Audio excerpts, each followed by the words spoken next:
माननीय प्रधानमंत्री अपना संबोधन, अपने विचार संपूर्ण विश्व को प्रदान करें, ये निवेदन मैं उनके सम्मुख करता हूं।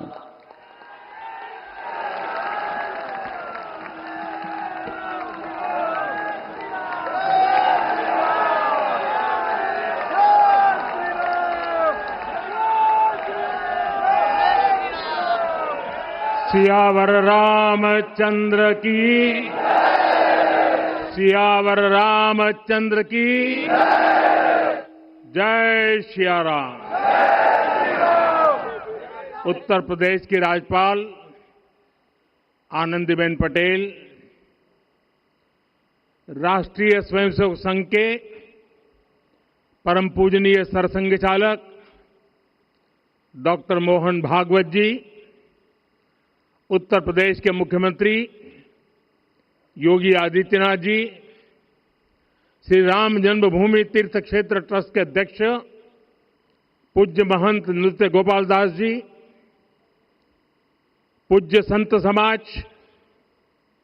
यहां पधारे सभी भक्तगण, देश और दुनिया से इस ऐतिहासिक पल के साक्षी बन रहे कोटि कोटि राम भक्त, देवी और सज्जनों, आज अयोध्या नगरी भारत की सांस्कृतिक चेतना के एक और उत्कर्ष बिंदु की साक्षी बन रही है। आज संपूर्ण भारत, संपूर्ण विश्व राममय है।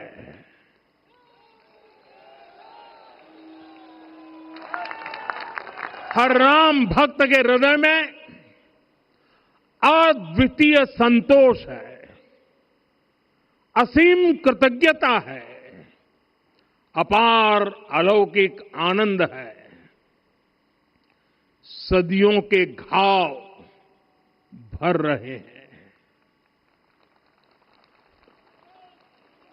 सदियों की वेदना आज विराम पा रही है, सदियों का संकल्प आज सिद्धि को प्राप्त हो रहा है।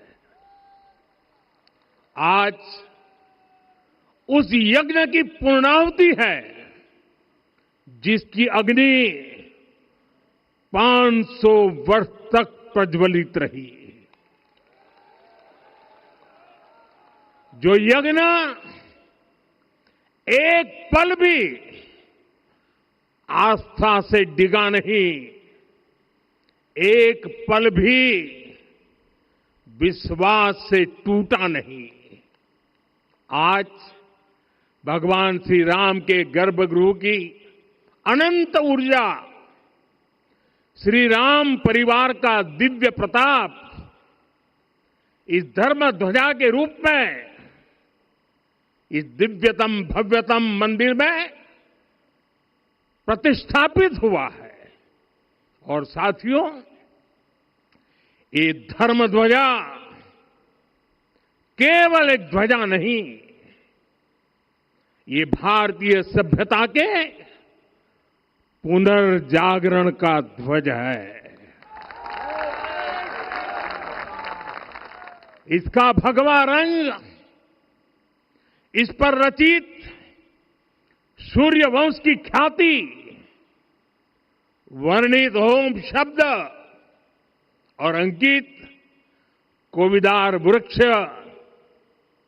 राम राज्य की कीर्ति को प्रतिरूपित करता है।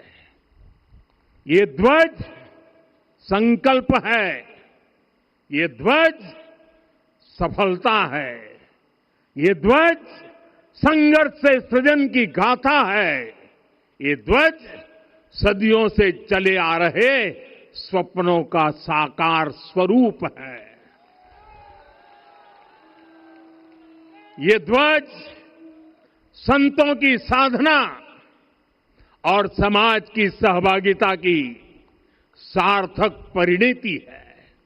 साथियों, आने वाली सदियों और सहस्त्र शताब्दियों तक ये धर्म ध्वज प्रभु राम के आदर्शों और सिद्धांतों का उद्घोष करेगा। ये धर्म ध्वज आह्वान करेगा, सत्यमेव जयते नानृतम, यानी जीत सत्य की ही होती है, असत्य की नहीं। ये धर्म ध्वज उद्घोष करेगा, सत्यम एक पदम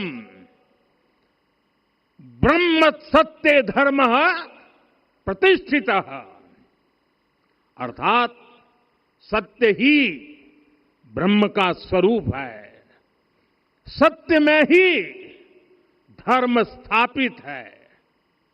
ये धर्म ध्वज प्रेरणा बनेगा, प्राण जाए पर वचन न जाहि, अर्थात जो कहा जाए वही किया जाए। ये धर्म ध्वज संदेश देगा, कर्म प्रधान विश्व रची राखा, अर्थात विश्व में कर्म और कर्तव्य की प्रधानता हो। ये धर्म ध्वज कामना करेगा, बैर न विग्रह आस न त्रासा, सुखमय ताही सदा सब आशा, यानी भेदभाव पीड़ा परेशानी से मुक्ति, समाज में शांति और सुख हो। ये धर्म ध्वज हमें संकल्पित करेगा, नहीं दरिद्र को दुखी न दीना, यानी हम ऐसा समाज बनाएं जहां गरीबी न हो, कोई दुखी या लाचार न हो। साथियों, हमारे ग्रंथों में कहा गया है, आरोपितम ध्वजम दृष्ट्वा ये अभिनंदनित धार्मिका ते अपि सर्वे प्रमुच्यते महापातक कोटि भी, यानी जो लोग किसी कारण मंदिर नहीं आ पाते और दूर से मंदिर के ध्वज को प्रणाम कर लेते हैं, उन्हें भी उतना ही पुण्य मिल जाता है। साथियों, ये धर्म ध्वज भी इस मंदिर के ध्येय का प्रतीक है। ये ध्वज दूर से ही राम लला की जन्मभूमि के दर्शन कराएगा और युगों युगों तक प्रभु श्री राम के आदेशों और प्रेरणाओं को मानव मात्र तक पहुंचाएगा। साथियों, मैं संपूर्ण विश्व के करोड़ों राम भक्तों को इस अविस्मरणीय क्षण की, इस अद्वितीय अवसर की हार्दिक शुभकामनाएं देता हूं। मैं आज उन सभी भक्तों को भी प्रणाम करता हूं, हर उस दानवीर का भी आभार व्यक्त करता हूं जिसने राम मंदिर निर्माण के लिए अपना सहयोग दिया। मैं राम मंदिर के निर्माण से जुड़े हर श्रमवीर, हर कारीगर, हर योजनाकार, हर वास्तुकार, सभी का अभिनंदन करता हूं। साथियों, अयोध्या वह भूमि है जहां आदर्श आचरण में बदलते हैं। यही वह नगरी है जहां श्री श्री राम ने अपना जीवन पथ शुरू किया था। इसी अयोध्या ने संसार को बताया कि एक व्यक्ति कैसे समाज की शक्ति से, उसके संस्कारों से पुरुषोत्तम बनता है। जब श्री राम अयोध्या से वनवास को गए तो वे युवराज राम थे, लेकिन जब लौटे तो मर्यादा पुरुषोत्तम बन करके आए और उनके मर्यादा पुरुषोत्तम बनने में महर्षि वशिष्ठ का ज्ञान, महर्षि विश्वामित्र की दीक्षा, महर्षि अगस्त्य का मार्गदर्शन, निषाद राज की मित्रता, मां शबरी की ममता, भक्त हनुमान का समर्पण, इन सब की अनगिनत ऐसे लोगों की महत्वपूर्ण भूमिका रही है। साथियों, विकसित भारत बनाने के लिए भी समाज की इसी सामूहिक शक्ति की आवश्यकता है। मुझे बहुत खुशी है कि राम मंदिर का दिव्य प्रांगण भारत के सामूहिक सामर्थ्य की भी चेतना स्थली बन रहा है। यहां 7 मंदिर बने हैं। यहां माता शबरी का मंदिर बना है, जो जनजातीय समाज के प्रेम भाव और आतिथ्य परंपरा की प्रतिमूर्ति है। यहां निषादराज का मंदिर बना है। ये उस मित्रता का साक्षी है जो साधन नहीं, साध्य को, उसकी भावना को पूजती है। यहां एक ही स्थान पर माता अहिल्या है, महर्षि वाल्मीकि है, महर्षि वशिष्ठ है, महर्षि विश्वामित्र है, महर्षि अगस्त्य है और संत तुलसीदास है। रामलला के साथ साथ इन सभी ऋषियों के दर्शन भी यहीं पर होते हैं। यहां जटायु जी और गिलहरी की मूर्तियां भी हैं, जो बड़े संकल्पों की सिद्धि के लिए हर छोटे से छोटे प्रयास के महत्व को दिखाती है। मैं आज हर देशवासी से कहूंगा कि वो जब भी राम मंदिर आए तो सप्त मंदिर के दर्शन भी अवश्य करें। ये मंदिर हमारी आस्था के साथ साथ मित्रता, कर्तव्य और सामाजिक सद्भाव के मूल्यों को भी शक्ति देते हैं। साथियों, हम सब जानते हैं, हमारे राम भेद से नहीं, भाव से जुड़ते हैं।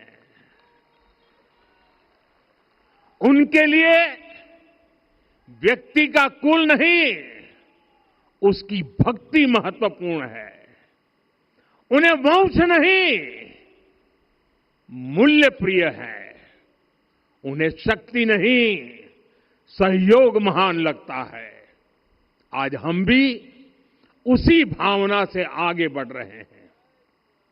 पिछले 11 वर्षों में महिला, दलित, पिछड़े, अति पिछड़े, आदिवासी, वंचित, किसान, श्रमिक, युवा, हर वर्ग को विकास के केंद्र में रखा गया है।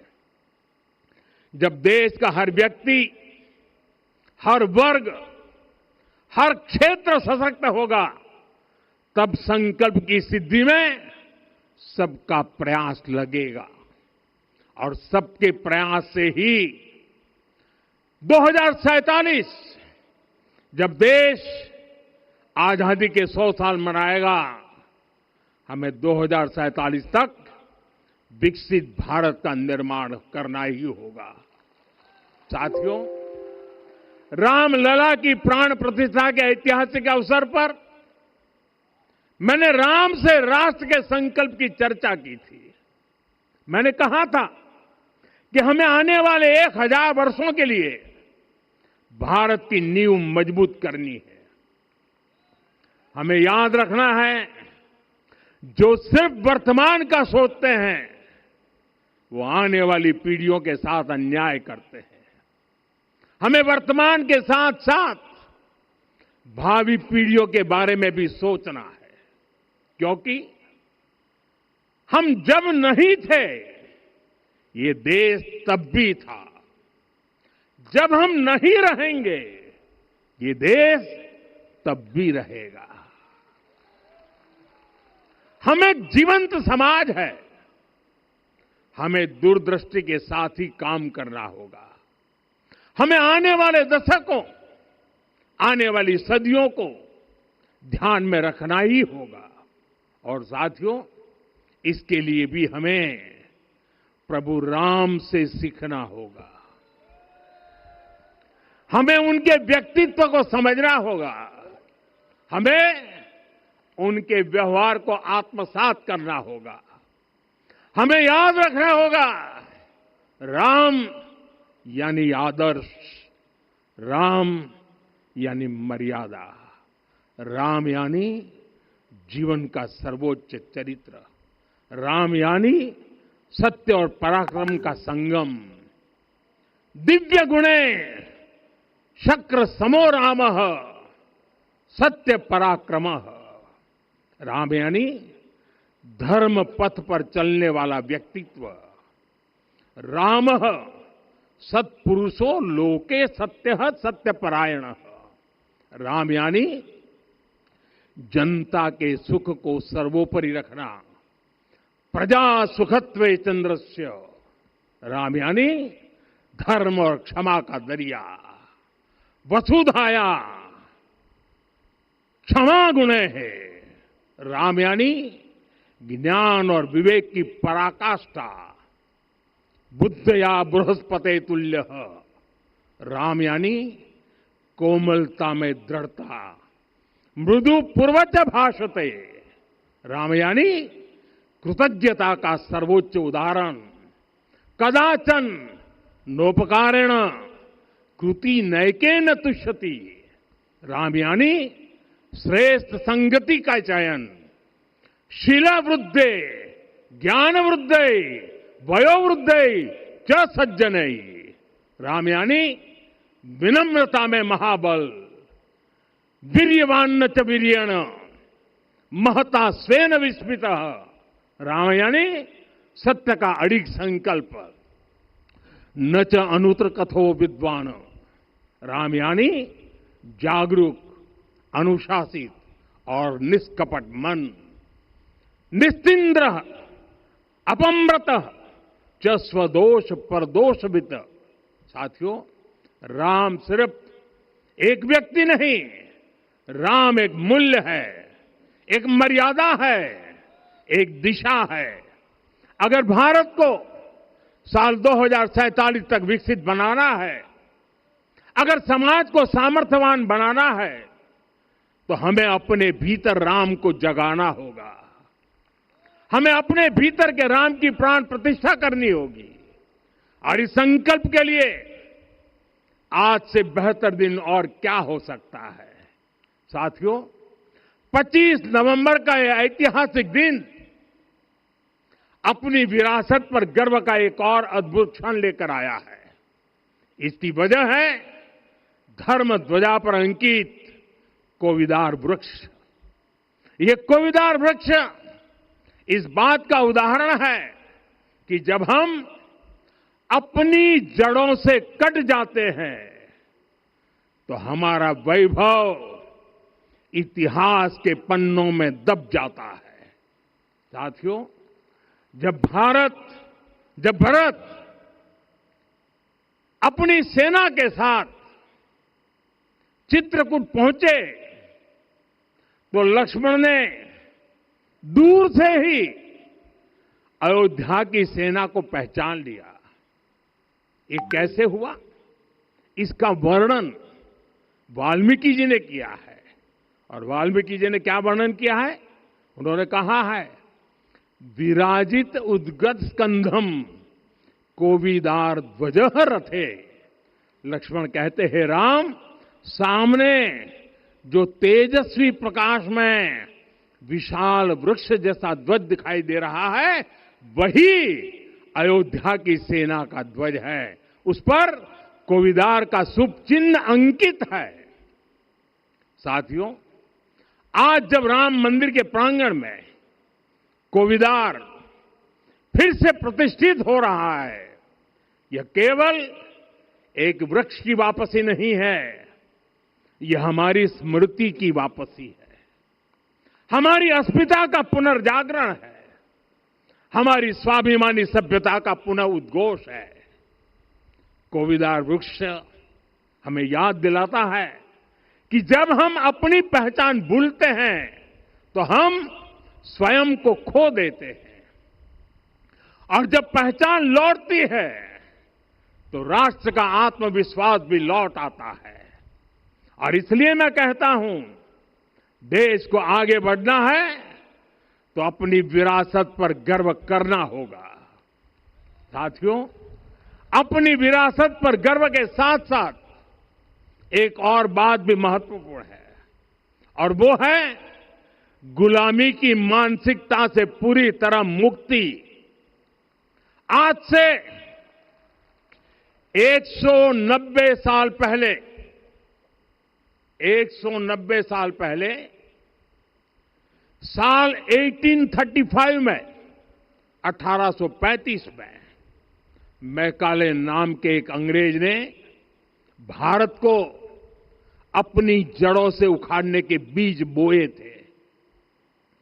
मैकाले ने भारत में मानसिक गुलामी की नींव रखी थी। 10 साल बाद यानी 2035 में उस अपवित्र घटना को 200 वर्ष पूरे हो रहे हैं। कुछ दिन पहले मैंने एक कार्यक्रम में आग्रह किया था कि हमें आने वाले 10 वर्षों तक उस 10 वर्षों का लक्ष्य लेकर चलना है कि भारत को गुलामी की मानसिकता से मुक्त करके रहेंगे।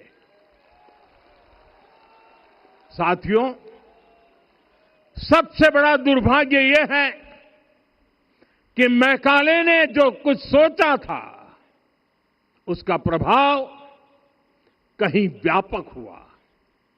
हमें आजादी मिली, लेकिन हीन भावना से मुक्ति नहीं मिली। हमारे यहां एक विकार आ गया कि विदेश की हर चीज, हर व्यवस्था अच्छी है और जो हमारी अपनी चीजें हैं उनमें खोट ही खोट है। साथियों, गुलामी की यही मानसिकता है जिसने लगातार यह स्थापित किया। हमने विदेशों से लोकतंत्र लिया। कहा गया कि हमारा संविधान भी विदेश से प्रेरित है, जबकि सच ये है कि भारत लोकतंत्र की जननी है, मदर ऑफ डेमोक्रेसी है। लोकतंत्र हमारे डीएनए में है। साथियों, अगर आप तमिलनाडु जाएंगे तो तमिलनाडु के उत्तरी हिस्से में उत्तीरमेरूर गांव है। वहां हजारों वर्ष पहले का एक शिलालेख है। उसमें बताया गया है कि उस कालखंड में भी कैसे लोकतांत्रिक तरीके से शासन व्यवस्था चलती थी, लोग कैसे सरकार चुनते थे। लेकिन हमारे यहां तो मैग्ना कार्टा की प्रशंसा का ही चलन रहा। हमारे यहां भगवान बसवन्ना, उनके अनुभव मंटपा की जानकारी भी सीमित रखी गई। अनुभव मंटपा यानी जहां सामाजिक, धार्मिक और आर्थिक विषयों पर सार्वजनिक बहस होती थी, जहां सामूहिक सहमति से निर्णय लिए जाते थे। लेकिन गुलामी की मानसिकता के कारण इस भारत की कितनी ही पीढ़ियों को इस जानकारी से भी वंचित रखा गया। साथियों, हमारी व्यवस्था के हर कोने में गुलामी की इस मानसिकता ने डेरा डाला हुआ था। अब याद करिए, भारतीय नौसेना का ध्वज सदियों तक उस ध्वज पर ऐसे प्रतीक बने रहे जिनका हमारी सभ्यता, हमारी शक्ति, हमारी विरासत से कोई संबंध नहीं था। अब हमने नौसेना के ध्वज से गुलामी के हर प्रतीक को हटाया है। हमने छत्रपति शिवाजी महाराज की विरासत को स्थापित किया है। और ये सिर्फ एक डिजाइन में बदलाव नहीं हुआ, ये मानसिकता बदलने का क्षण था। ये वो घोषणा थी कि भारत अब अपनी शक्ति अपने प्रतीकों से परिभाषित करेगा, न कि किसी और की विरासत से। और साथियों, यही परिवर्तन आज अयोध्या में भी दिख रहा है। साथियों, ये गुलामी की मानसिकता ही है जिसने इतने वर्षों तक रामत्व को नकारा है। भगवान राम अपने आप में एक वैल्यू सिस्टम है। ओरछा के राजा राम से लेकर रामेश्वरम के भक्त राम तक और शबरी के प्रभु राम से लेकर मिथिला के पाहुन राम जी तक, भारत के हर घर में, हर भारतीय के मन में और भारतवर्ष के हर कण कण में राम है। लेकिन गुलामी की मानसिकता इतनी हावी हो गई कि प्रभु राम को भी काल्पनिक घोषित किया जाने लगा। साथियों, अगर हम ठान लें अगले 10 साल में मानसिक गुलामी से पूरी तरह मुक्ति पा लेंगे, और तब जाकर के ऐसी ज्वाला प्रज्वलित होगी, ऐसा आत्मविश्वास बढ़ेगा कि 2047 तक विकसित भारत का सपना पूरा होने से भारत को कोई रोक नहीं पाएगा। आने वाले 1000 वर्ष के लिए भारत की नींव तभी सशक्त होगी जब मैकाले की गुलामी के प्रोजेक्ट को हम अगले 10 साल में पूरी तरह ध्वस्त करके दिखा देंगे। साथियों, अयोध्या धाम में रामलला का मंदिर परिसर भव्य से भव्यतम हो रहा है और साथ ही अयोध्या को संवारने का काम लगातार जारी है। आज अयोध्या फिर से वह नगरी बन रही है जो दुनिया के लिए उदाहरण बनेगी। त्रेता युग की अयोध्या ने मानवता को नीति दी। 21वीं सदी की अयोध्या मानवता को विकास का नया मॉडल दे रही है। तब अयोध्या मर्यादा का केंद्र थी, अब अयोध्या विकसित भारत का मेरुदंड बनकर उभर रही है। साथियों, भविष्य की अयोध्या में पौराणिकता और नूतनता का संगम होगा। सरयू जी की अमृत धारा और विकास की धारा एक साथ बहेगी। यहां आध्यात्म और आर्टिफिशियल इंटेलिजेंस दोनों का तालमेल दिखेगा। राम पथ, भक्ति पथ और जन्मभूमि पथ से नई अयोध्या के दर्शन होते हैं। अयोध्या में भव्य एयरपोर्ट है। अयोध्या में आज शानदार रेलवे स्टेशन है। वंदे भारत और अमृत भारत एक्सप्रेस जैसी ट्रेनें अयोध्या को बाकी देश से जोड़ रही हैं। अयोध्या वासियों को सुविधाएं मिले, उनके जीवन में समृद्धि आए, इसके लिए निरंतर काम चल रहा है। साथियों, जब से प्राण प्रतिष्ठा हुई है तब से लेकर आज तक करीब करीब 45 करोड़ श्रद्धालु यहां दर्शन के लिए आ चुके हैं। ये वो पवित्र भूमि है जहां 45 करोड़ लोगों के चरण रज पड़े हैं और इससे अयोध्या और आसपास के लोगों की आय में आर्थिक परिवर्तन आया है, वृद्धि हुई है। कभी अयोध्या विकास के पैमानों में बहुत पीछे थी, आज अयोध्या नगरी यूपी के अग्रणी शहरों में से एक बन रही है। साथियों, 21वीं सदी का आने वाला समय बहुत महत्वपूर्ण है। आजादी के बाद के 70 साल में भारत विश्व की 11वीं सबसे बड़ी अर्थव्यवस्था बना। 70 साल में 11वीं।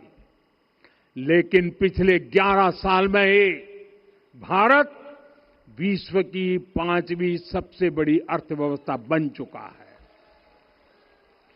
और वो दिन दूर नहीं जब भारत विश्व की तीसरी सबसे बड़ी अर्थव्यवस्था भी बन जाएगा। आने वाला समय नए अवसरों का है, नई संभावनाओं का है और इस अहम कालखंड में भी भगवान राम के विचार ही हमारी प्रेरणा बनेंगे। जब श्री राम के सामने रावण विजय जैसा विशाल लक्ष्य था, तब उन्होंने कहा था, सौरज धीरज ते ही रथ चाका, सत्यशील दृढ़ ध्वज पताका, बल विवेक दम परहित गोरे, क्षमा कृपा समता रजु जोरे। यानी रावण पर विजय पाने के लिए जो रथ चाहिए, शौर्य और धैर्य उसके पहिए हैं, उसकी ध्वजा सत्य और अच्छे आचरण की है, बल विवेक संयम और परोपकार इस रथ के घोड़े हैं, लगाम के रूप में क्षमा दया और समता है जो रथ को सही दिशा में रखते हैं। साथियों, विकसित भारत की यात्रा को गति देने के लिए ऐसा ही रथ चाहिए, ऐसा रथ जिसके पहिए शौर्य और धैर्य हो, यानी चुनौतियों से टकराने का साहस भी हो और परिणाम आने तक दृढ़ता से डटे रहने का धैर्य भी हो। ऐसा रथ जिसकी ध्वजा सत्य और सर्वोच्च आचरण हो, यानी नीति नियत और नैतिकता से समझौता कभी न हो। ऐसा रथ जिसके घोड़े बल विवेक संयम और परोपकार हो, यानी शक्ति भी हो बुद्धि भी हो अनुशासन भी हो और दूसरों के हित का भाव भी हो। ऐसा रथ जिसकी लगाम क्षमा करुणा और संभाव हो, यानी जहां सफलता का अहंकार नहीं और असफलता में भी दूसरों के प्रति सम्मान बना रहे। और इसलिए मैं आदरपूर्वक कहता हूं, ये पल कंधे से कंधा मिलाने का है, ये पल गति बढ़ाने का है। हमें वो भारत बनाना है जो राम राज्य से प्रेरित हो, और ये तभी संभव है जब स्वयं हित से पहले देश हित होगा, जब राष्ट्र हित सर्वोपरि रहेगा। एक बार फिर आप सभी को बहुत बहुत शुभकामनाएं देता हूं। जय सिया राम, जय सिया राम, जय सिया राम। माननीय प्रधानमंत्री जी, सरसंघ चालक जी अब यहां से विदा लेंगे। आप सब बंधु खड़े होकर उनके आगमन पर अपनी कृतज्ञता व्यक्त कर सकते हैं।